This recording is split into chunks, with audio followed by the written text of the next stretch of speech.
بسم الله الرحمن الرحیم. په نننۍ ویډیو کې موږ په پاونډر خبره کوو چې د پاونډر زموږ سره په پښتو کې کومه معنی کېدای شي. نو د پاونډر په پښتو کې معنی کېدای شي to think about or consider something deeply.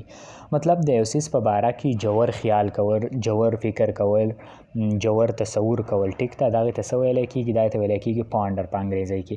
د یو څیز په اړه ته سیټ ته کېناستې او جوور فکر سوچ بچار دې شروع کړو. ټیک ته نو دې ته ویلی کېږي پاونډر. دې عمل ته څه ویلی کېږي؟ پاونډر. تھینکینګ چې کوم دی نو دا یو عام خیال ته ویلی کېږي، یو سطحي خیال دی. یو څیز باره کې تاسې سوچ وکړو یا د یو څیز په باره کې ستاسې یو خیال دی نو دا ته تھینکینګ ویلی کېږي. خو پاونډر هغه عمل ته ویلی کېږي چې ته په هغه کې ډېر زیات د یو څیز په اړه ډېر جوور سوچ کوې، ډېر ډیپلی ځې او د هغې په اړه ته ډېر زیات جوور سوچ کوې نو دا ته ویلی کېږي پاونډر. مثال ته راځو. هی سیټ بای د لیک. هغه چې کوم دی نو د تالاب په غاړه ناست و. پاونډرینګ د مینینګ اف لایف. او څه چلی کوو؟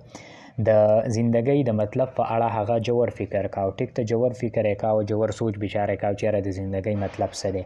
نو پاونډر ویلی کېږي هغه عمل ته چې په هغې کې ته په یو څیز باندې ډېر جوور فکر او سوچ بچار کې.